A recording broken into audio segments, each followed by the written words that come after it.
Dear ladies and gentlemen, my name is Stefan Achenbach. Welcome to ESC Asia with APSC and AFC.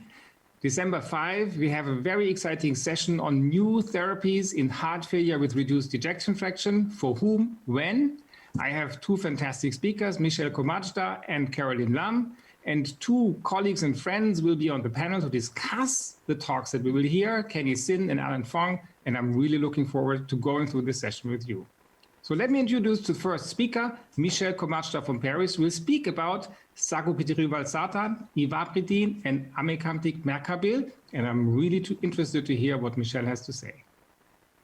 Thank you, Mr. Chairman. Good afternoon, ladies and gentlemen. It's my distinct pleasure to cover three classes of heart failure medications in this exciting session.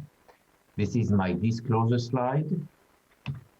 And let's start in 2010 with ivabradine, which is a heart rate lowering agent, which was tested in SHIFT. These are the inclusion criteria, and you see it's a low ejection fraction heart failure, but importantly, we had a specific criterion, which was a heart rate of at least 70 beats per minute, and patients needed to be in sinus rhythm because the drug doesn't work in patients in atrial fibrillation. And importantly, this drug was tested on top of existing therapies, including in most patients, beta blocker therapy. This is the main result of SHIFT. Ivabradine on top of other medications resulted in an 18% risk reduction in the primary outcome, which was made of cardiovascular death or heart failure hospitalization. It also improved a number of secondary outcomes, in particular, all-cause hospitalizations and hospitalization for heart failure, but not cardiovascular death. There were a similar efficacy in important subgroups, including those patients with low systolic blood pressure, COPD, or diabetes mellitus. And so I think that we can say that ivabradine can be recommended in heart failure with reduced ejection fraction with persistent heart rate above 70 beats per minute in patients with beta blockers, in sinus rhythm, of course, also in patients who have a contraindication to beta blockers, but there are some question marks. What happens when it's on top of a ARNI, because at the time sacubitril valsartan was not available, and what about acute heart failure? SHIFT was done in chronic heart failure, but there is an ongoing trial called SHIFT-AHF in China at the moment. 2014 is time for paradigm heart failure, which was a breakthrough in the management of F-rate. This slide shows to you the inclusion criteria. And what I have highlighted in blue is important because it was a comparison to enalapril or to an ARB given at the equivalent of at least 10 milligrams of enalapril. So it was not ACE inhibitor naive patients. And there were also some inclusion criteria regarding systolic blood pressure and potassium. This is the primary outcome. The trial was stopped prematurely because of the benefit on cardiovascular mortality. And this shows to you the primary outcome made once again of CV death or heart failure hospitalization, which was significantly reduced together with CV death alone. Importantly, in this trial, it was shown that sacubitril valsartan reduced also a number of different hospitalizations, heart failure, cardiovascular, or aneurysm. And so it is reasonable to propose to switch from ACE inhibitors or ARBs to sacubitril valsartan based on the paradigm heart failure trial. The question marks, though, regard acute heart failure or de novo heart failure. We have some indirect evidence. This is a sub-analysis from Paradigm, which suggests that the magnitude of the benefit on different outcomes was similar in patients who were enrolled less than 3 months after the index heart failure hospitalization, and also data from the Pioneer Heart Failure trial, which is not an outcome trial, rather small size, 900 patients or so. However, in this trial, interestingly, approximately 1/3 of the patients had de novo heart failure, and approximately half of them did not receive previously an ACE inhibitor or an ARB. And these are the results. Once again, it's not an outcome trial, but it was based on NT-proBNP change.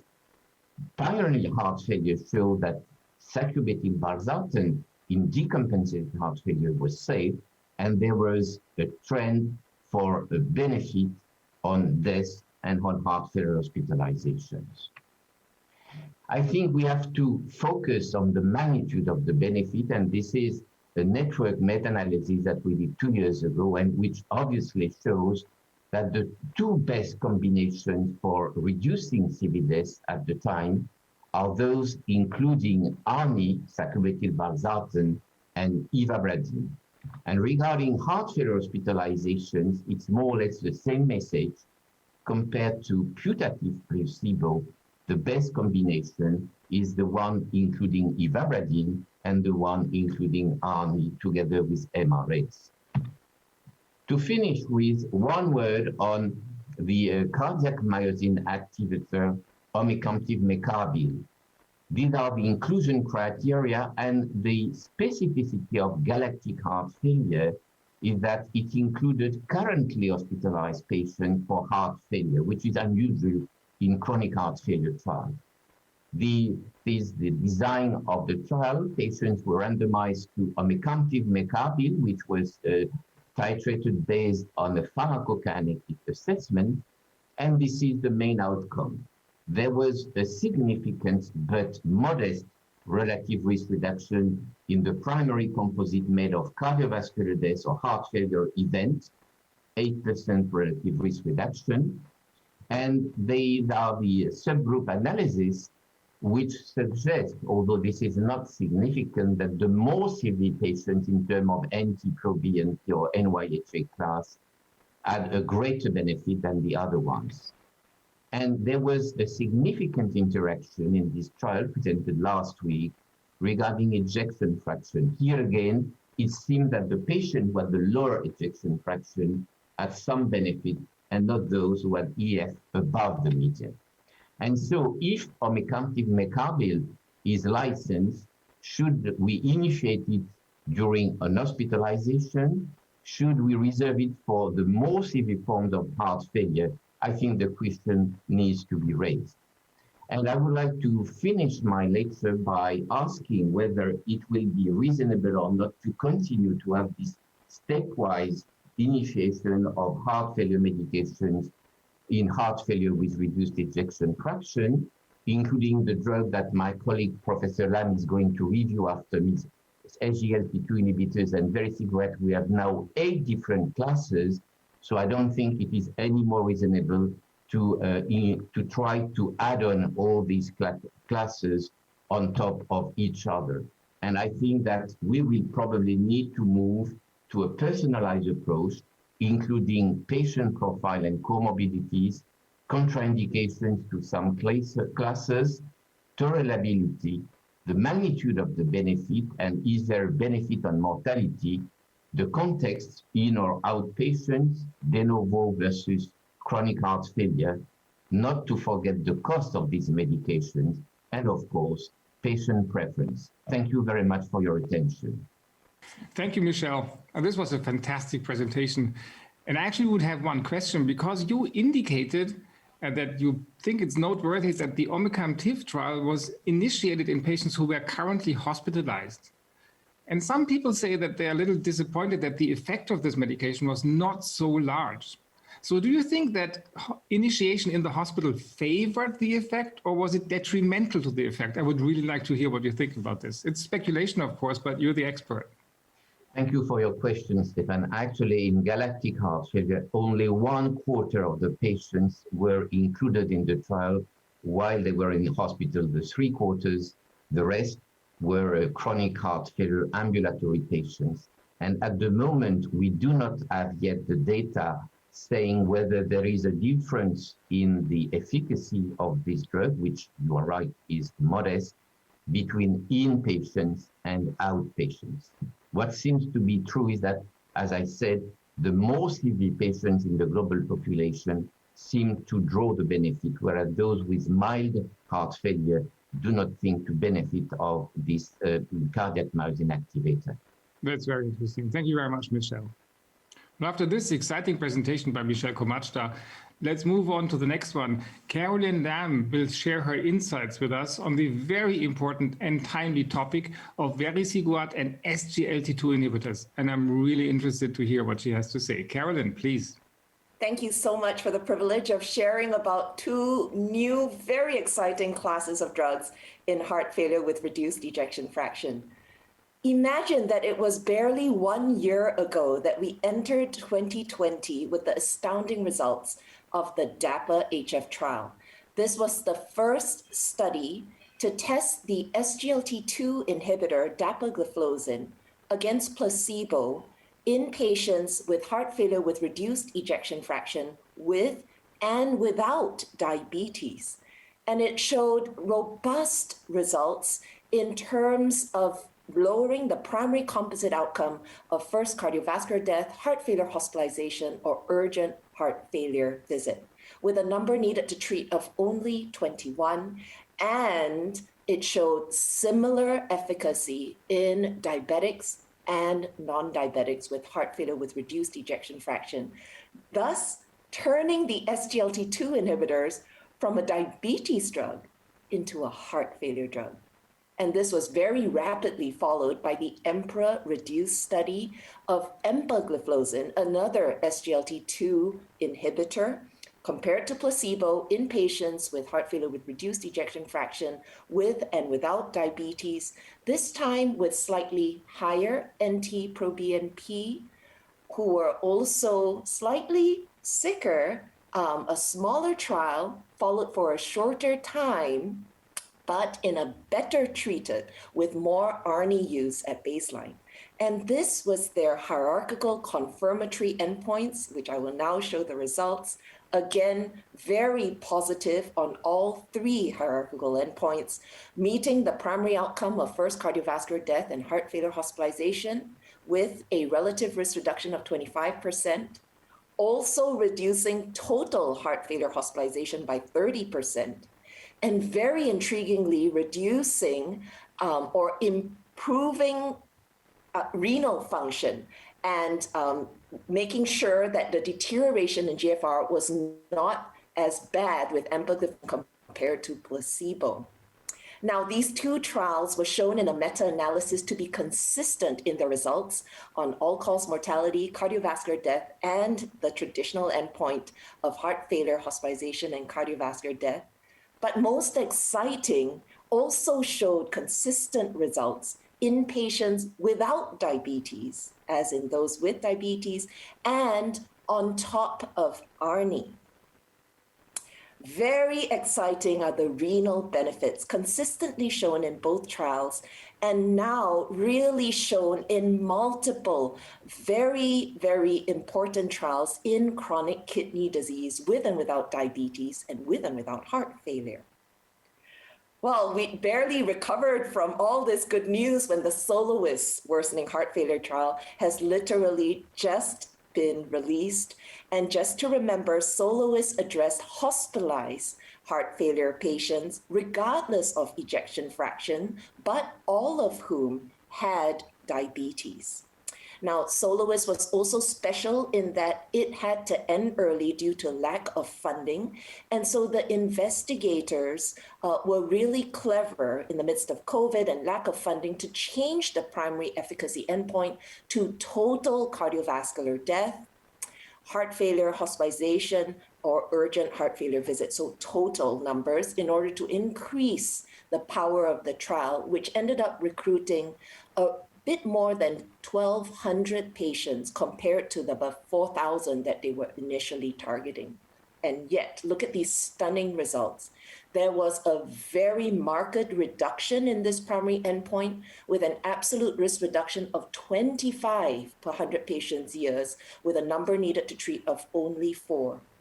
Now, the big question in Soloist, of course, was we have seen robust results with the SGLT2 inhibitor in a chronic so-called stable population. Is starting it in hospital, is it safe beyond being efficacious? And indeed, we got that answer. And you can see that in terms of diabetic ketoacidosis, in terms of infections, these were comparable to placebo. What was slightly different was diarrhea and GI effects, as well as severe hypoglycemia.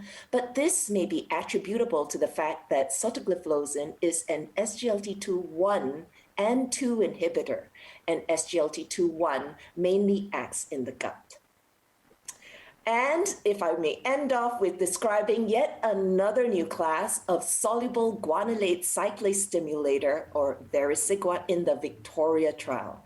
Victoria was unique in enrolling patients who had to be within 6 months of a worsening heart failure event. So they had high risk. And this is seen in their primary outcome, and you can see both curves accumulated events very, very quickly, such that with a median follow-up of less than 11 months, the target was reached, and in fact, the trial was positive with a relative risk reduction of 10%. But because this was a high-risk population, the absolute risk reduction was 4.2, translating to a number needed to treat of 24. Very excitingly, subgroup analysis appeared to suggest that it was patients who had a lower NT-proBNP and who were further out from their hospitalization who appeared to benefit more.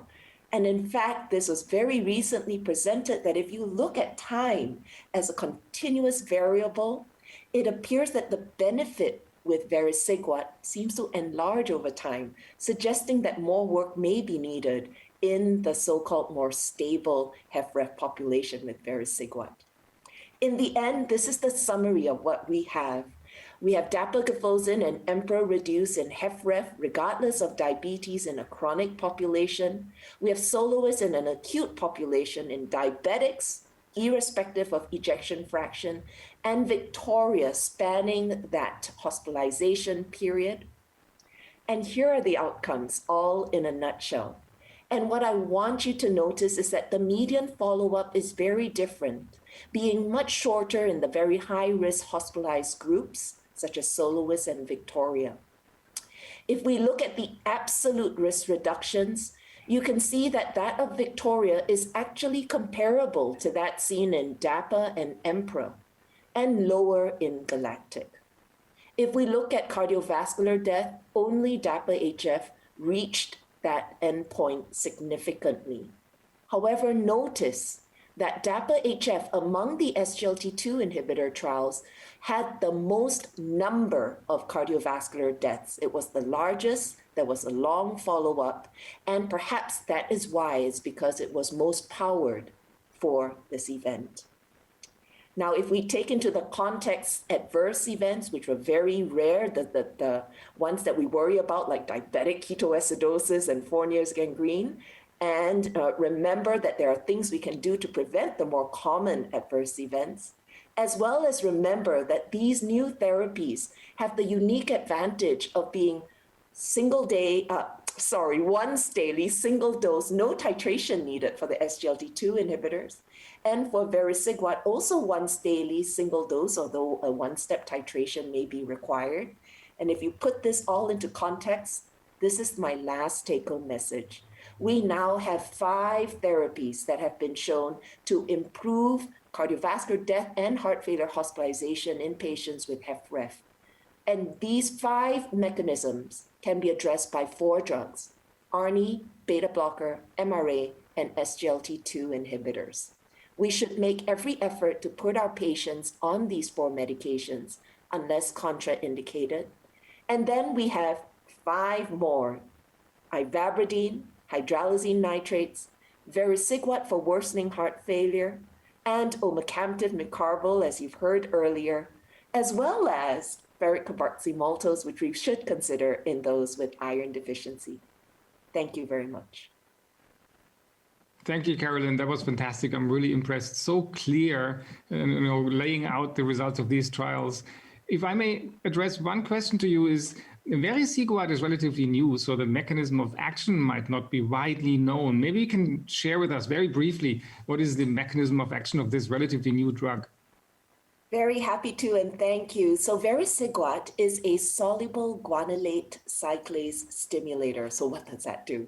So what we believe is happening in heart failure, reduced ejection fraction, is there is endothelial dysfunction, there is a lack of nitric oxide bioavailability, and what that leads to is a reduction in cyclic GMP production inside the myocyte. And without cyclic GMP, you have dysfunction.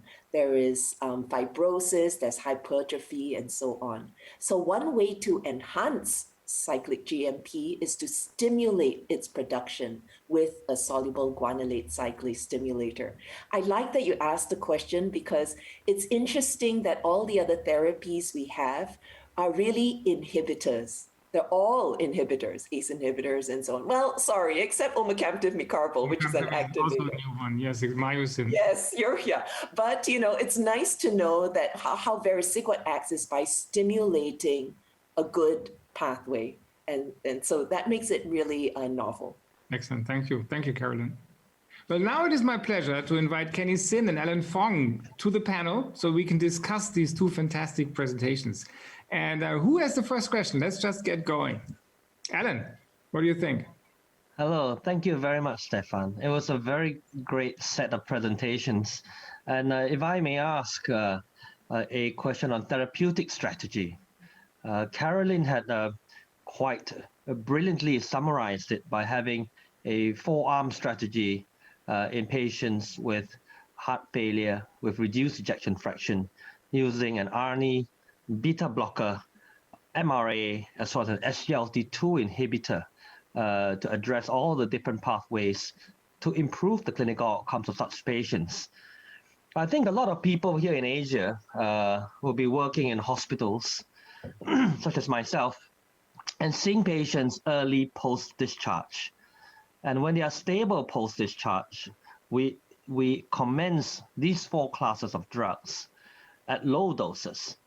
My question in terms of the therapeutic strategy is, at the subsequent visit, which one should we increase first, or should we increase all four at low doses and then titrate up from there?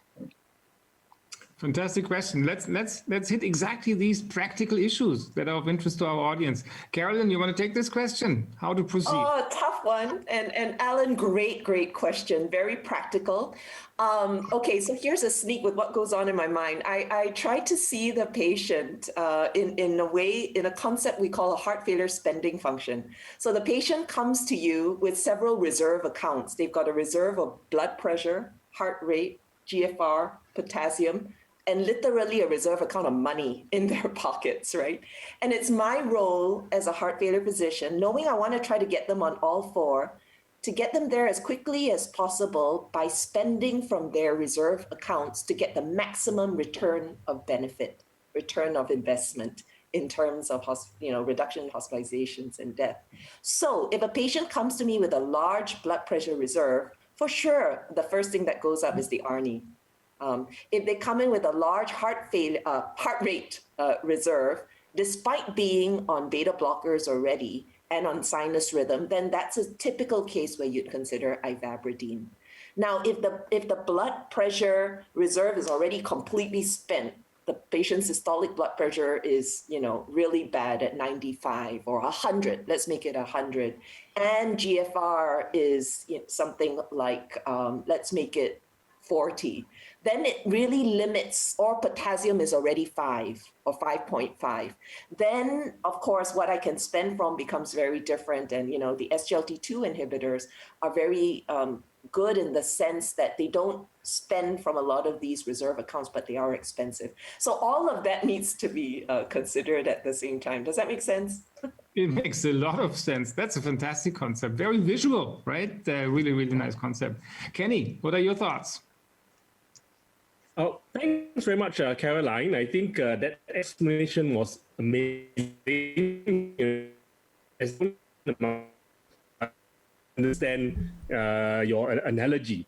I have a question also on a practical aspect, because a lot of patients who come to me for surgery, they've been optimized very well with all these medications. In fact, they come in much better shape and achieving a greater risk reduction.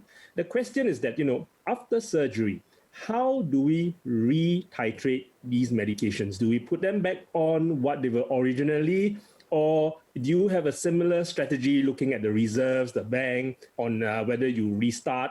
If you could kind of enlighten on how, as a surgeon, I should approach this post-surgery, but regardless of whether it's ischemic, revascularization, or valvular lesions that I've surgically corrected. Wow, it's scary for me. I have deepest respect for what you do, Kenny, but maybe I'll just venture out there, and I'd love to hear what Professor Komajda and frankly Professor Achenbach think as well. So I am very, very cautious about backing off from therapy for a patient who's had established HFrEF. We really need to be extremely, extremely cautious in that, especially in view of a very brave trial, a little bit different from your situation. We're not talking about surgery, but in general, these were patients who had recovered ejection fraction for whatever reason after having reduced ejection fraction before. No symptoms, ejection fraction came back and everything. And investigators randomized them to taking off these neurohormonal therapies versus keeping them on. And the trial basically showed that there was quick recurrence of disease. And so, we need to be very, very careful about backing off too quickly. But if you're talking about something that is completely fixed, like maybe a mitral valve or something very, very structural, it's true that I would not completely take off all meds. I would still consider putting them on baseline life-saving therapies. What do you think, Professor Komajda? Well, I agree with you, Caroline, and I think I would like to come back to one of Kenny's points when he says, I see patients with before surgery with optimal therapy. We have to acknowledge the fact that compliance to heart failure medications remains an issue, and that many of our patients do not receive the dosage in particular of what they should get. And this is why in the prioritization that we have to do now because of so many classes, I think that those which do not need titration should have preference, because you don't need to have this stepwise increase in dosage. But coming back to the post-op phase, I would think that we should not stop all heart failure medications around the procedure, and when reinitiating the drugs which have been stopped by the anesthesiologist, I think we should do that really rapidly, based, of course, on blood pressure, renal function, because there are some limitations, as you highlighted previously. But I think that we should reintroduce all the classes which have been stopped for the procedure as soon as possible at low dosage, and then up titrate them. And of course, the question which arises is, should we rather favor titrating all these drugs to the target dose as shown in trials, or should we try to start at a modest dose? My preference, although there is no real evidence based in my statement, that I would rather favor low dosage of the most important heart failure medication, rather than trying to up-titrate one after each other to the target dose. Yeah, I think that makes a lot of sense. We don't know, but from the theoretical concept, if you have a dam, you want to close all holes, right? And not leave one wide open. So blocking all of these pathways that Caroline so nicely laid out makes a lot of sense. But I have another tough one. We're all about tough questions, right? Now, Michelle, and talk about practical things. Michelle, you said ivabradine, no use in AFib. We know this, right? Carolyn says the patient comes and has a lot of reservoirs to spend from. What about the atrial fibrillation patient who still has a high heart rate? How do you bring it down? What is your drug of choice? And I would like to hear from both of you, because you're such great experts, to enlighten us here on this frequent problem. Which drug to use in these AFib patients? Well, first of all, I think that we should not take for granted that beta blockers are useful in heart failure with reduced ejection fraction and atrial fibrillation. There have been some individual data meta-analysis suggesting that they don't work. So I think that we should not consider beta blockers as a drug necessarily for all heart failure patients. Having said that, if you keep having a very high heart rate in patients with FREF in atrial fibrillation, I think that we should consider disconnecting the AV node, and that's an option, and then pacing the patient. Otherwise, I think we have rather limited choice, because class 1 antiarrhythmic agents are not easy to use in heart failure, particularly when it's of ischemic origin. So I think it's a very difficult situation, and I would be happy to hear what Caroline would do in this complicated situation. I have very little to add when it comes to rate control and the consideration of ablation. Just like you said, I definitely still keep beta blockers on. Very important is the anticoagulation, because that's the real thing. And secondly, just to add the point that it's very reassuring that in the subgroup analyses of things like the SGLT2 inhibitor trials and others, there was no heterogeneity of treatment benefit with the presence or absence of atrial fibrillation. So the other things still work, and I think should be used. Excellent point. Ellen, I'm sure you have another quick questions. We're running out of time a little bit, but for a quick question and a quick answer, there's always time. Okay, thank you very much, Stefan. A quick question here is, in your opinion, and that of the experts here on this panel, what is the best biomarker to predict LV recovery, either imaging or blood biomarker that you would choose? Carolyn, your opinion. I still think NT-proBNP. Here we go. Michelle? Mixed feelings. Imaging NT-proBNP is influenced by non-cardiac factors, so it may be a confounding factor. So I certainly would follow NT-proBNP, but with some reservation. I'm an imager, so definitely scar and probably fibrosis. Here we go. And this concludes a fantastic session. I mean, it shows how much new things have been happening and how there's room for interpretation and expert advice. And we will see all of this condensed in the ESC heart failure guidelines that are scheduled to appear in 2021. So these are going to be an extremely interesting read. So let me thank the panel and especially the speakers for being here today with us and the audience for following us. Thanks a lot and enjoy the rest of ESC Asia. Thanks for being here.